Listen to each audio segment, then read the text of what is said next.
BJP से गठबंधन तोड़ने वाली अकाली दल में हुई बगावत। सुखबीर बादल को अध्यक्ष पद से हटाने की तैयारी। बादल ने कहा बीजेपी करवा रही है पार्टी में टूट।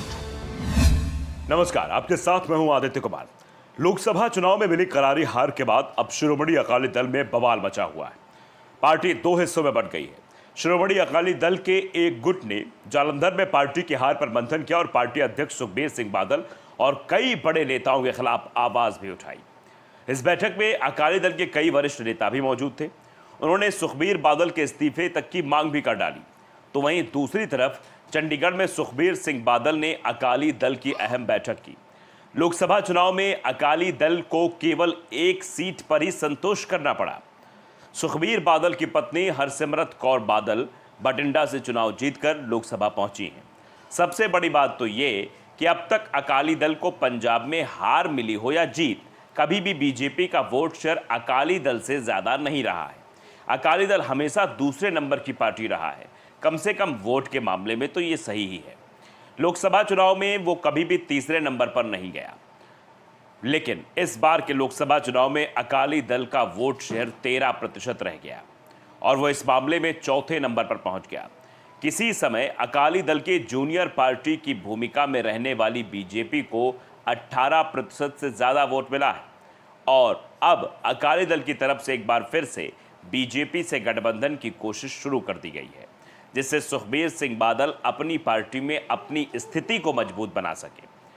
लेकिन अब बीजेपी सुखबीर सिंह बादल के साथ गठबंधन को तैयार नहीं दिखाई दे रही है। वो अब अकाली दल की जगह लेने की तैयारी कर रही है। इसलिए बादल ने बीजेपी पर आरोप जड़ दिए हैं कि वो अकाली दल में फूट डलवा रही है। दरअसल अकाली दल में एक तरफ सुखबीर बादल का गुट है और दूसरी तरफ परमिंदर सिंह ढींढसा का। पार्टी में उठे बागी गुट ने सुखबीर बादल से अध्यक्ष पद छोड़ने के लिए कहा है। उनका कहना है कि अकाली दल पार्टी लगातार हार रही है। कुछ दिन पहले सुखबीर बादल को पार्टी प्रधान पद से इस्तीफा देने की मांग उठी थी, जिसने अब तूल पकड़ लिया है। बागी गुट की मांग है कि किसी और को पार्टी का प्रधान बनाया जाए। वहीं चंडीगढ़ की बैठक में अध्यक्ष सुखबीर सिंह बादल ने बीजेपी पर साजिश रचने का भी आरोप लगाया। उन्होंने कहा कि चुनाव में बीजेपी से गठबंधन न करने का फैसला बिल्कुल सही था। इस बीच जालंधर में सुखबीर विरोधी गुट की हुई बैठक में पूर्व सांसद प्रेम सिंह चंदू माजरा, सिकंदर सिंह मलूका, बीबी जागीर और इनके साथ ही कई नेता वहां पर पहुंचते हैं जो सुखबीर बादल के इस्तीफे की मांग कर रहे हैं।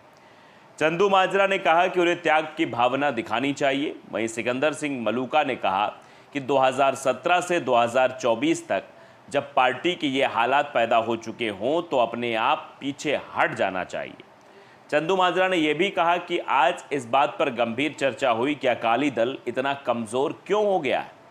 आज हम अर्श से फर्श पर क्यों आ गए हैं। आज पार्टी को पुरानी नींव पर वापस लाने के लिए बदलाव की जरूरत है। उन्होंने कहा कि 1 जुलाई को हम सभी अकाली नेता श्री अकाल तख्त साहिब पर माथा टेकेंगे। हम 1 जुलाई को वहां से शिरोमणि अकाली दल को बचाओ आंदोलन भी शुरू करेंगे। 2024 के लोकसभा चुनाव में पहली बार अकाली दल बीजेपी से अलग होकर चुनाव लड़ रहा था। इस चुनाव में अकाली ने सभी 13 सीटों पर अपने प्रत्याशी खड़े किए, लेकिन सिर्फ बठिंडा सीट पर अकाली दल प्रमुख सुखबीर सिंह बादल की पत्नी हरसिमरत कौर बादल ही चुनाव जीत पाई। बाकी की 12 सीटों पर अकाली दल के उम्मीदवारों को करारी हार का सामना करना पड़ा। अधिकांश सीटों पर अकाली दल के उम्मीदवार तीसरे नंबर पर रहे। इस बात से अंदाजा लगाया सकता है कि अकाली दल का अस्तित्व खतरे में है और अब क्या अकाली दल में परिवर्तन होगा। अगर आपने नवदर्पण न्यूज़ को सब्सक्राइब नहीं किया है जरूर करिए, बेल आइकन दबाइए ताकि अपडेट भरी खबरें आप तक पहुंचती रहें। नमस्कार।